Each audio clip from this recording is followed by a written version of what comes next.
नमस्कार दोस्तों, स्वागत है आपका हमारे official YouTube channel talent academy Jaora पर। दोस्तों, जैसा कि हमने आपको बताया था कि हमने जनरल साइंस से सामान्य विज्ञान की एक सीरीज स्टार्ट करी है जिसमें 1000 अपन इंपॉर्टेंट क्वेश्चन को डिस्कस करेंगे और अपन टॉपिक वाइज उन क्वेश्चन को डिस्कस करेंगे। अभी अपन फिजिक्स के क्वेश्चन की डिस्कशन की बात कर रहे थे। पहले पार्ट भी मैंने फर्स्ट पार्ट बना चुका हूँ।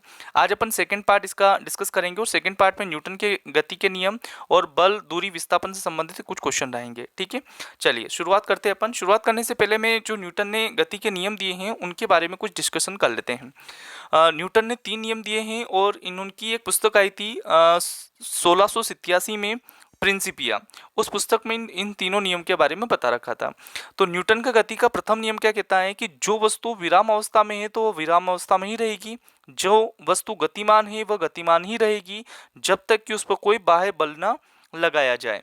जब तक कि उस पर कोई बाह्य बल ना लगाया जाए। दोस्तों, इससे बल की डेफिनेशन भी प्राप्त होती है। क्वेश्चन भी एग्जाम में कई बार आ चुका है कि बल की जो परिभाषा है वो न्यूटन की गति के किस नियम से प्राप्त होती है, तो प्रथम नियम से होती है। इसको जड़त्व का नियम भी कहते हैं क्योंकि गैलीलियो ने भी जड़त्व का नियम दिया था, वो भी इसी पर डिपेंड है, इसी पर आधारित है, न्यूटन के प्रथम नियम पर। ठीक है, तो ये क्वेश्चन आप एग्जाम में अगर आए तो आप ध्यान से पढ़ना कि न्यूटन जो बल की डेफिनेशन है वो न्यूटन की गति के किस नियम से मिलती है, तो प्रथम नियम से। न्यूटन की गति का दूसरा नियम डिस्कस करते हैं कि संवेग, इसको संवेग का नियम भी कहते हैं। संवेग का नियम भी कहा जाता है न्यूटन की गति के दूसरे नियम को। अभी क्या कहता है कि संवेग में परिवर्तन की दर आरोपित बल के समानुपाती होती है एवं परिवर्तन उसी दिशा में होता है जिस दिशा में बल कार्य किया जाता है। ये न्यूटन का गति का दूसरा नियम है। अब यहाँ पर चर्चा आई संवेग का नियम। संवेग क्या है? तो संवेग जो होता है दोस्तों वो द्रव्यमान इंटू वेग, यानी द्रव्यमान और वेग का गुणनफल ही क्या होता है? संवेग होता है। ठीक है, आगे बढ़ते हैं अपन। न्यूटन की गति का तीसरा नियम। तीसरा नियम क्या कहता है? इसको क्रिया प्रतिक्रिया का नियम भी कहा जाता है। क्रिया प्रतिक्रिया का नियम भी कहा जाता है कि प्रत्येक क्रिया के विपरीत और बराबर प्रतिक्रिया होती है एवं भिन्न भिन्न वस्तुओं पर क्रिया कार्य करती हैं। ठीक है, तो ये न्यूटन की गति का तीसरा नियम है। ये तीनों नियम बहुत इंपॉर्टेंट है, इनसे रिलेटेड क्वेश्चन बहुत सारे बनते हैं। इनके कुछ एग्जाम्पल भी है जो अपन आने वाले जो क्वेश्चन जो सॉल्व करेंगे उनमें अपन डिस्कस करेंगे। चलिए बढ़ते अपन पहले क्वेश्चन की तरफ। गति के नियम का प्रतिपादन किसने किया? कई बार क्वेश्चन रिपीटेड एग्जाम में, तो बता ही चुके हैं न्यूटन ने किया है। इसका आंसर आ जाएगा न्यूटन। सेकंड क्वेश्चन है कि जल में तैरना न्यूटन की गति के किस नियम के कारण संभव है?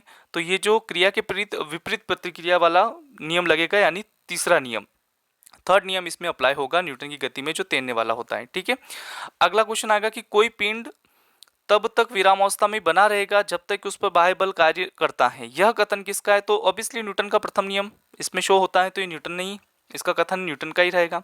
अगला क्वेश्चन है कि बल की परिभाषा कहाँ से आती है? तो ये क्वेश्चन में मैंने बता चुका हूँ और बहुत आईएमपी क्वेश्चन है, कई बार एग्जाम में आता है। तो न्यूटन का प्रथम नियम से बल की परिभाषा मिलती हैं। अच्छा, क्वेश्चन में बनता है कि न्यूटन की जो बल का जो सूत्र हो, समीकरण है, बल का जो समीकरण है ए बराबर एम ए, वो कौन से नियम से मिलता है? तो वो सेकंड नियम से मिलता है। ठीक है, तो वो ध्यान रखना। परिभाषा फर्स्ट नियम से मिलेगी, समीकरण उसका जो सूत्र है वो सेकंड नियम से मिलेगा।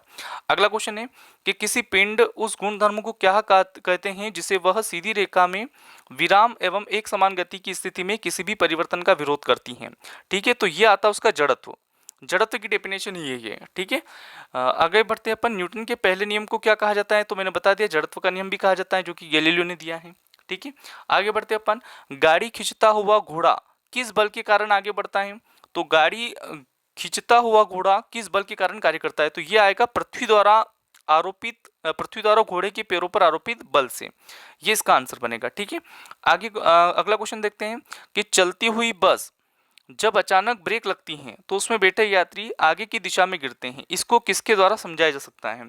तो दोस्तों, ये आप प्रैक्टिकल भी कर चुके होंगे, आपके साथ भी हुआ होगा। जैसे अपन बस में बैठते हैं, बस चालू होती, झटका लगता है पीछे की तरफ, तो ये न्यूटन का पहला नियम है।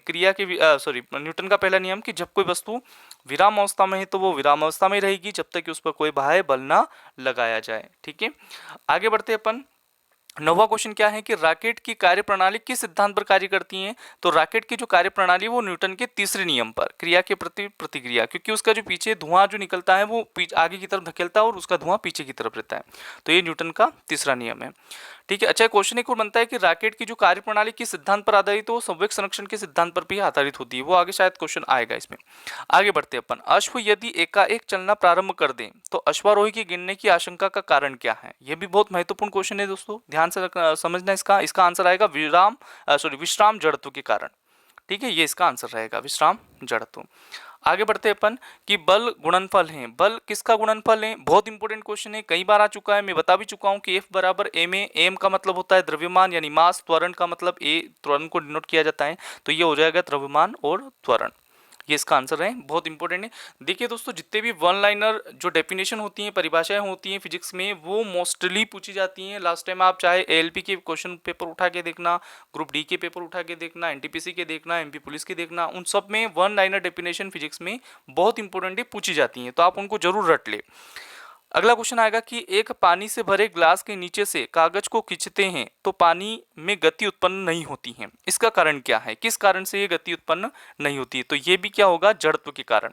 और इसमें भी कौन सा नियम लगता है? विरामावस्था का जड़त्व। ठीक है, आगे बढ़ते हैं अपन। अगला क्वेश्चन आएगा कि प्रतिक्रिया के विपरीत बराबर व विपरीत प्रतिक्रिया होती हैं, यह बता चुके अपन न्यूटन का तीसरा नियम में, प्रतिक्रिया की विपरीत प्रतिक्रिया। ठीक है, अगला आएगा रेखीय संवेग संरक्षण बराबर है। रेखीय संवेग संरक्षण किसके बराबर होता है? ये भी बता चुका हूं मैं, न्यूटन का तीसरा नियम। ठीक है, रेखिक संवेग संरक्षण के बराबर होता है। ठीक है, आगे बढ़ते अपन।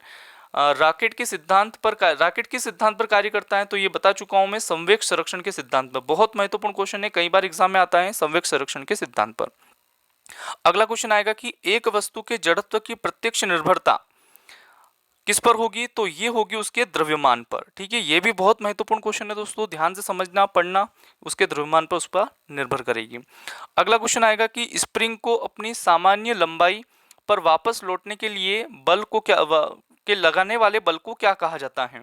ये भी बहुत अच्छा क्वेश्चन है और नया क्वेश्चन है, प्रत्यानयन बल होता है। ठीक है, ध्यान से समझना।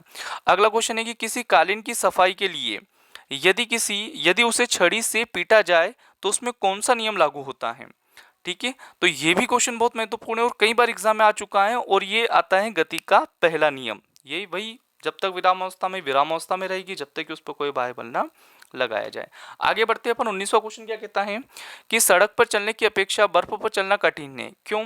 तो आपको पता होगा कि उसमें घर्षण बल जो है वो कम होता है, तो डी इसका आंसर हो जाएगा। ठीक है, अगला आएगा कि निम्नलिखित में से न्यूटन का कौन सा गति नियम लॉ ऑफ मोशन दीवार पर फेंका हुआ गेंद क्यों टकरा कर वापस लौटता है के संबंध में व्याख्या करता है? देखिए, टकरा कर वापस लौट रहा मतलब क्रिया के विपरीत प्रतिक्रिया, यानी कौन सा नियम आ जाएगा? तो न्यूटन की गति का तीसरा नियम। ठीक है, बहुत महत्वपूर्ण है, ध्यान से समझना। आगे बढ़ते अपन। 21वां क्वेश्चन क्या कहता है कि निम्न में से कौन सा कथन न्यूटन के गति के तीसरे नियम के लिए सही है? न्यूटन के गति के तीसरे नियम, मैंने गति के तीनों नियम की डेफिनेशन आपको फर्स्ट में बता रखी है, तो इसमें कौन सा ऑप्शन बनेगा? तो ये आएगा तीसरा वाला, बल अलग अलग निकाय पर विपरीत दिशा में लागू होता है। ठीक है, आगे बढ़ते अपन। 22वां क्वेश्चन क्या कहता है कि न्यूटन की गति के नियमों का प्रकाशन वर्ष क्या था?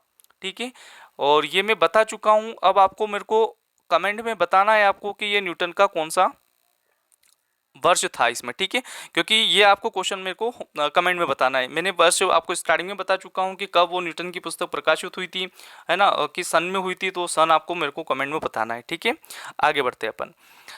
जब किसी प्रतिरक्षा बल F को विपरीत दिशा में लगाया जाता है तो दो दिशाओं के बीच कोण कितना होता है? बहुत महत्वपूर्ण क्वेश्चन है दोस्तों, लास्ट टाइम ग्रुप डी की एग्जाम में आया हुआ है, तो ये आता है 180 डिग्री सेल्सियस। ठीक है, सॉरी 180 डिग्री का कोण बनता है। अगला आता है द्रव्यमान और वेग का गुणनफल क्या कहलाता है? ये भी बहुत महत्वपूर्ण क्वेश्चन है, कई बार एग्जाम में रिपीटेड है, मैं बता भी चुका हूं कि द्रव्यमान और वेग का गुणनफल क्या कहलाता है? तो ये कहलाता है संवेग। ठीक है, आगे बढ़ते हैं दोस्तों। वह भौतिक राशि कौन सी है जो कभी भी ऋणात्मक नहीं होती? ये भी क्वेश्चन बहुत महत्वपूर्ण है कि वह भौतिक राशि कौन सी है जो कभी भी ऋणात्मक नहीं होती? तो ये होती है दोस्तों कौन सी? ये होती है दूरी। दूरी कभी भी ऋणात्मक नहीं होगी, उसका मान रहेगा, दिशा नहीं रहेगी। अच्छा, दूरी एक अदिश राशि होती है, इसकी निश्चित दिशा नहीं रहती, लेकिन इसका मान परिमाण जरूर निकलता है। ठीक है, तो दोस्तों कैसा लगा सेक्शन? अगर आपको वीडियो पसंद आया हो तो लाइक शेयर सब्सक्राइब जरूर करें चैनल को। अगर आप चैनल पर नए आए हो तो बेल आइकन को जरूर दबा लें ताकि आपको नई वीडियो की जानकारी मिलती रहे। थैंक यू दोस्तों, जय हिंद, जय भारत। ठीक है, धन्यवाद।